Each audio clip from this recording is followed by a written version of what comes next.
আসসালামু আলাইকুম বন্ধুরা, আমরা রেইনকোট গল্পটি পড়ছিলাম। আমরা দেখতে পাই প্রিন্সিপালের পিয়ন নুরুল হুদা সাহেবকে ডাকতে আসে তার বাড়িতে এবং সে কলেজে যাওয়ার জন্য বের হয়।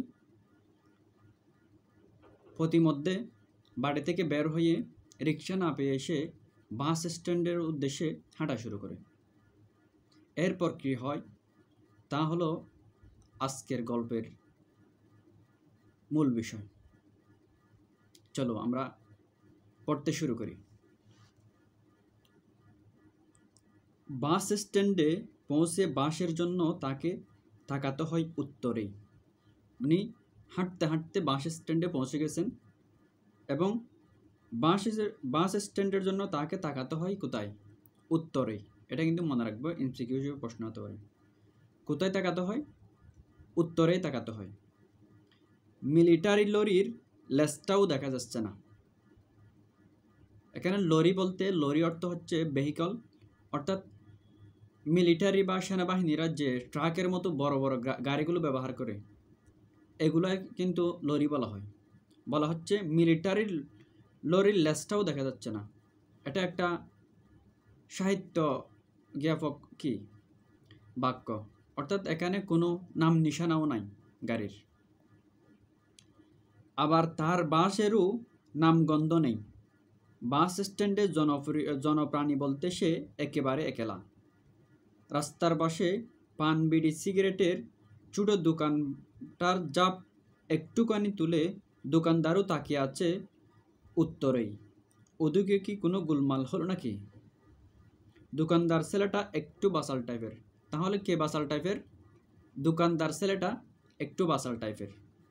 বাস স্ট্যান্ডে তাকে দেখলেই, তাকে বলতে নুরুল হুদাকে, বাস স্ট্যান্ডে তাকে দেখলেই চূড়াটা বিড় বিড় করে। চূড়াটা এটা হচ্ছে চূড়াটা, অর্থাৎ চূড়া অর্থ হচ্ছে বালক। যেমন আমরা শুক্রা পড়েছিলাম, সেরকম চূড়াও অর্থ বালক। তবে এর মধ্যে একটা কি আছে? সামান্য জ্ঞাপন বা ক্ষুদ্রার্থ জ্ঞাপন কি আছে? অর্থ আছে। কাল শুনেন নাই কাকে জিজ্ঞেস করতেছে? চূড়াটা এই নুরুল হুদাকে জিজ্ঞেস করতেছে। ওর সাথে একটু পরিচয় আছে, যেহেতু উনি কলেজে যাওয়ার সময় ওখান দিয়ে যায়, ওর দোকান পেরিয়ে যায়, তাই নুরুল হুদা আর ওর সাথে চূড়াটার সাথে কি আছে? এক ধরনের পরিচয় বলা যায়। তাই বলা হচ্ছে, কাল শুনেন নাই মিরপুরের বিল দিয়া 2 নৌকা বোঝাই করা আইছিল। একটা জিপ উড়াইয়া দিছে কমপক্ষে 5টা খানসানা খতম। বিবিসি কইছে রংপুরের হাফের বেশি জায়গা স্বাধীন। তাহলে মিরপুরের বিল দিয়ে কি আসছিল? 2 নৌকা বোঝাই করে আসছিল। বিল অর্থ কি? বিল অর্থ হচ্ছে খালি মাঠ, যেখানে ঘাস টাস গরু ইত্যাদি কি থাকে এবং ছাগল মহিষ ইত্যাদি চড়তে পারে। এটা হচ্ছে কি বিল। তাহলে মিরপুরের বিল দিয়ে 2 নৌকা বোঝাই করে আসছিল। এটা কিন্তু কি হতে পারে? এমসিকিউ হতে পারে। একটা জিপ উড়াইয়া দিছে কমপক্ষে 5টা খানসানা খতম। খানসানা বলতে এখানে উপর র্যাঙ্কের কাকে বোঝানো হয়েছে? আর্মিকে বোঝানো হয়েছে। তারপরে বিবিসির খবর কি? বিবিসি অর্থ কি? বিবিসি অর্থ আমরা জানি একটা সংবাদ মাধ্যম। বিবিসির ফুল ফর্ম হচ্ছে British broadcasting corporation, BBC, British broadcasting corporation. আমরা জানি বিবিসি হচ্ছে একটা ব্রিটিশ ভিত্তিক একটা সংবাদ মাধ্যম। এর খবর হচ্ছে কি? রংপুর দিনাজপুরের হাফের বেশি জায়গা স্বাধীন, অর্থাৎ মুক্তিযোদ্ধারা কিন্তু হাফের বেশি জায়গা দিনাজপুরের রংপুরে কি করে ফেলছে? স্বাধীন করে ফেলছে। তারপরে এর মধ্যেই চিপচিপে বৃষ্টিতে, চিপচিপে, চিপচিপে অর্থ হচ্ছে বাতাসহীন বা স্লিম, একদম নির্মল বৃষ্টি বলা যায়। চিপচিপে বৃষ্টিতে লালচে আভা তুলে এসে পড়ল লাল রঙের স্টেট বাস। তাহলে কোন রঙের স্টেট বাস আসলো? লাল রঙের স্টেট বাস। লালচে আভা তুলে এসে পড়ল লাল রঙের স্টেট বাস। তারপর এরপরের যে প্যারাগুলো আছে এখানে একটু অন্তর্নিহিত অর্থ কম, আমি ডিরেক্টলি পড়ে যাব। তো আর যেখানে কি বলতে হয় একটু বুঝিয়ে দিতে হয় আমি বুঝিয়ে দেব। বাসে যাত্রী কম, ও বাসে উঠে গেছে। না না, কন্ডাক্টররা সব সময় যেমন খালি গাড়ি বলে চেঁচায় সেরকম নয়। সত্যি সত্যি অর্ধেকের বেশি সিট খালি। সে বাসে উঠলে তার রেইনকোটের পানি পড়তে লাগলো বাসের ভিজে মাটিতে। এজন্য তার একটু খারাপ কথা, অন্তত টিটকারি শোনার কথা, কিন্তু তাকে কেউ কিছু বলে না। তাকে কেউ কিছু বলছে না কেন? সে রেইনকোটটি পরার কারণে তাকে কিন্তু পাঞ্জাব আর্টিলারি বা বেলুচ আর্টিলারি এরকম বেলুচ রেজিমেন্টের একজন সদস্যর মতো লাগতেছে বা মিলিটারির মতো লাগতেছে। সেজন্য গাড়ির কেউ বইয়ে তাকে কিছু বলতেছে না। ঠোঁটে তার একটু হাসি বিছানো থাকে। এই নীরব কিন্তু স্পষ্ট হাসির কারণ কি এই যে তার রেইনকোটের পানিতে বাঁশে সয়লাভ হয়ে গেলেও কেউ টু শব্দ করছে না। তার পোশাক কি সবাইকে ঘাবড়ে দিল নাকি? এখানে একটা শব্দ আছে সয়লাভ, এটা কিন্তু দুটো শব্দের মিশ্রণ। একটা হচ্ছে সাইল আরবি শব্দ অর্থাৎ বেসে যাওয়া, আর আরেকটা হচ্ছে আব অর্থ হচ্ছে পানি। অর্থাৎ পানিতে যদি কোনো কিছু বেসে যায় এটাকে সয়লাভ হওয়া বলা হয়। তাহলে আরবি আর ফার্সি শব্দের কি মিশ্রণ? সয়লাভ। কালি রাস্তা পেয়ে বাঁশ চলে খুব জোরে, কিন্তু তার আসনটি সে নির্বাচন করতে পারছে না।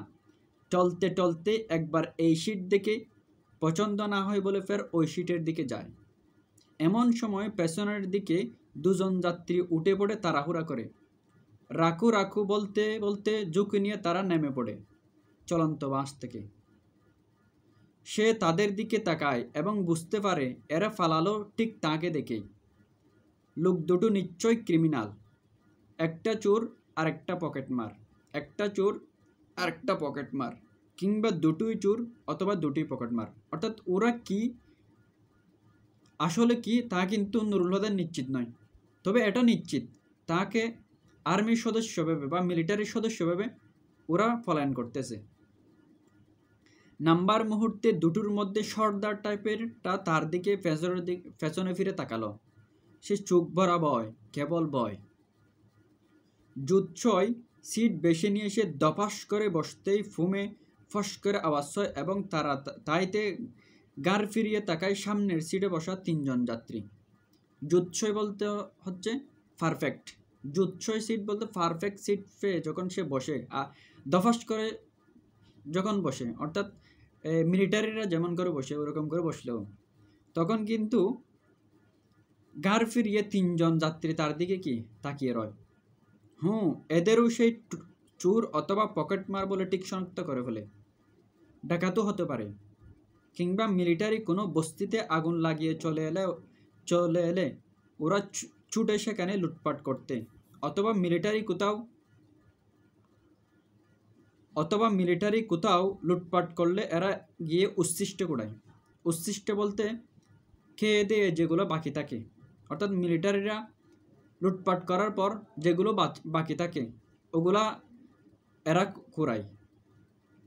3টের পরেই স্টপেজে নামার জন্য অনেক আগেই দরফর করে ওঠায় এবং বাস থামার সঙ্গে সঙ্গে নেমে পড়ে জটপট পায় বলতে তাড়াতাড়ি।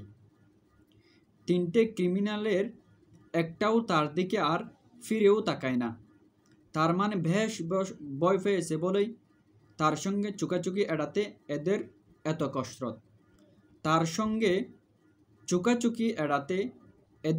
কসরত। কসরত অর্থ হচ্ছে ফিজিক্যাল এক্সারসাইজ বা ট্রিক, অর্থাৎ তার থেকে দূরে থাকার জন্য বা নুরুল হুদা থেকে চুকাচুকি থেকে দূরে থাকার জন্য তাদের এত কসরত বা এত ঠিক তাদেরকে ফলো করতে হচ্ছে, তাড়াতাড়ি নেমে যেতে হচ্ছে, চোরের মতো করে নেমে যেতে হচ্ছে।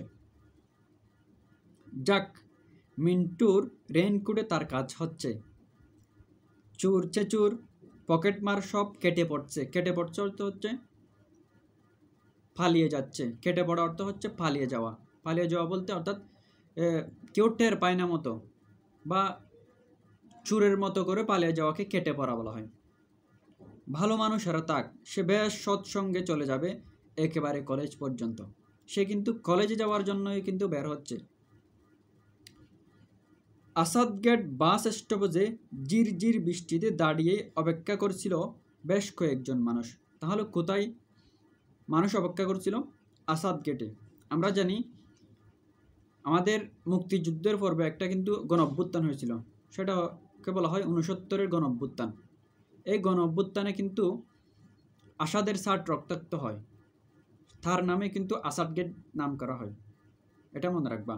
তাহলে আসাদগেট বাস স্টপেজে ঝিরঝিরে বৃষ্টিতে দাঁড়িয়ে অপেক্ষা করেছিল বেশ কয়েকজন মানুষ।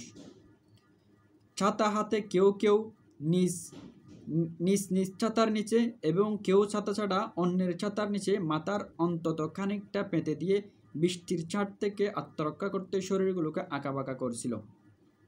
এটা কিন্তু বৃষ্টির একটা খুবই বাস্তব চিত্র তিনি তুলে ধরেছেন।